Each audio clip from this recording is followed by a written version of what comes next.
Hello, everybody, and welcome to the Human-ish podcast.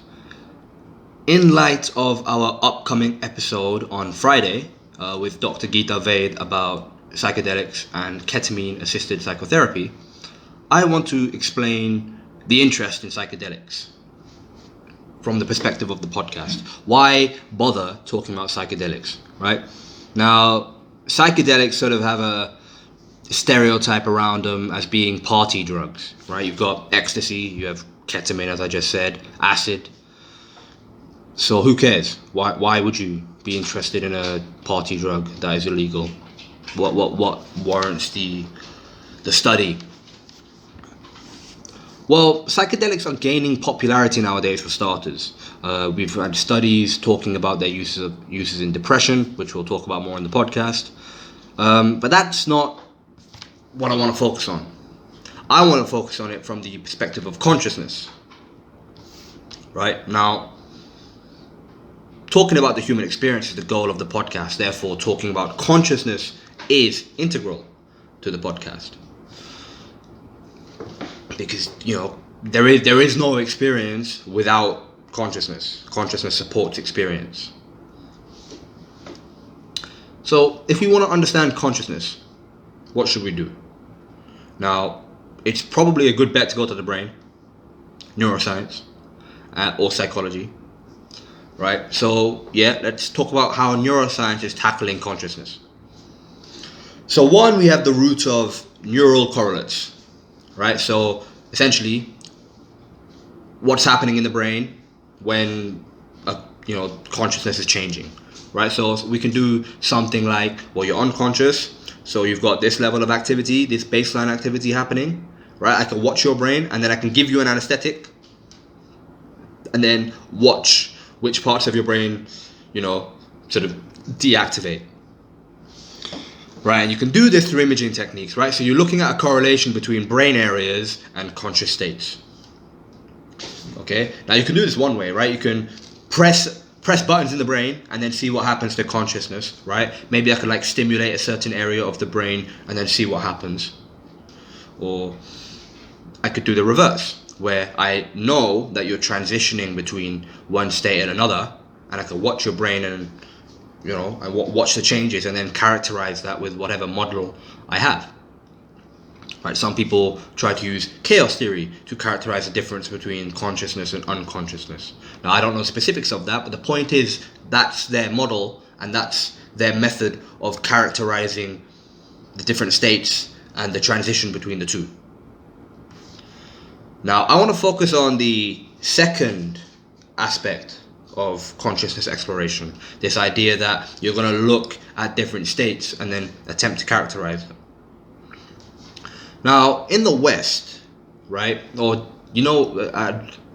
the West, right, in the West, we generally have available to us, 5 or 6 states of consciousness. What do we have? We have normal, everyday, waking consciousness. We have, some people lucid dream, so let's say lucid dreaming. We have, a lot of people drink in the West, so being drunk is an altered state of consciousness. So being drunk is a state of consciousness that is readily available to us. And, one extreme, we could talk about whether this is a state of consciousness, but unconsciousness, right? When you're asleep or when you're knocked out, unconsciousness, right? So what's that, 4, right? And then, so those are the 4 sort of widespread states of consciousness that we generally experience. I don't know if that's a tautology, but experience. So if we were to understand consciousness, it would be a good bet to go and characterize these different states of consciousness and how you can transition between the two. But I don't think it's fair to say that you have fully understood consciousness by looking at these states, right? Why? Right? If you've developed a theory of consciousness by looking at 4 states of consciousness when you've got 50 available, right? That's probably not a strong theory. You'd be pretty lucky if it was, right? You'd want to formulate your theory based on all the possible states. And then from there, the predictions you make about consciousness are probably going to be pretty well formulated. So this is exactly why I'd like to focus on psychedelics, because okay, maybe we've got these 5 or 6 states of consciousness that we always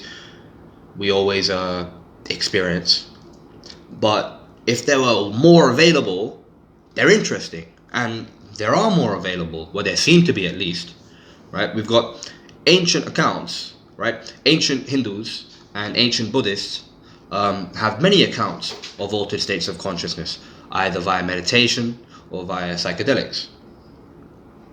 And the ancient Hindu traditions have a strong schools of like sort of philosophy of mind. Right, now that's a tangent, but it's important, right? That we have these accounts of consciousness, and we have a philosophical movement that's happening on the side, right? And these accounts of conscious states are not what the normal everyday person experiences. Now, I'm not saying they're tripping, going crazy, but they're experiencing states that aren't commonly experienced by the average guy, right? So we've taken the Western 5 or 6 normal states of consciousness to experience, and we've added a few by looking at these ancient accounts, right? Now, even modern day, we have shamans in Peru that people go over to do ayahuasca experiences, ayahuasca trips. Now, ayahuasca trips are a whole different ball game to what people in normal everyday life are experiencing. Right, they're completely different. People lose their sense of self and become one with this entity called Mother Ayahuasca. Now, of course, that can be influenced by previous input, but that's a novel, non-ordinary state of consciousness that's being induced by DMT. We also have different accounts of people taking DMT. Right, if you've listened to Joe Rogan Experience, I am sure you've heard of DMT. But we have people talking about DMT, and when they're tripping on DMT, they're saying they're seeing entities. They feel as if they're perceiving infinity, whatever that means. They feel as if they're seeing sort of like fractal imagery. So we've got, again, a novel state of consciousness. Now, some people are going to say, well, these are just anecdotes, and why would you listen to someone saying that they're seeing infinity? I mean, how do you know you're seeing infinity? I mean, can you even see infinity? If you've never seen infinity before, why do you get to call what you're seeing infinity? That's fair, and that's fair completely. But then we can take sort of a social science / anthropology approach to these states of consciousness, right? We can collate accounts of consciousness from different cultures. And if we have accounts of consciousness that seem to have similar or the same characteristics cross-culturally and across time, then we've hit upon a consistent component of the human experience, or a consistent possibility of the human experience. That's interesting.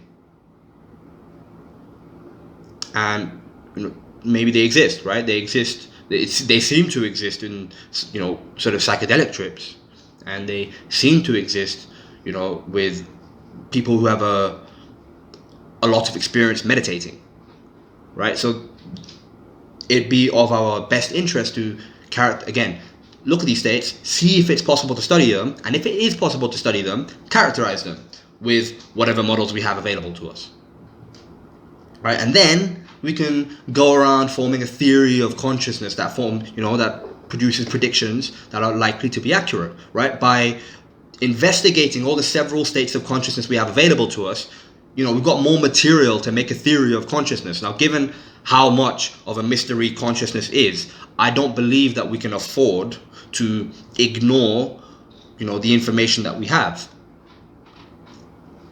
Now, this is not to say that somebody telling a story is gospel, right?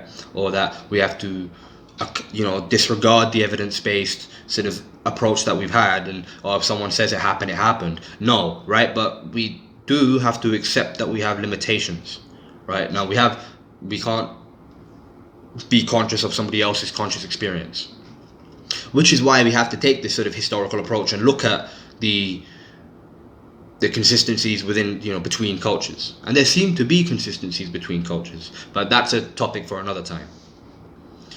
So, in summary, why should we care about psychedelics? Psychedelics make available to us states of consciousness that aren't available to us every day. And if we are going to characterize, form a theory of consciousness, we should go through the route of characterizing as many different states of consciousness as we can. And psychedelics are a great tool for doing that. Thank you.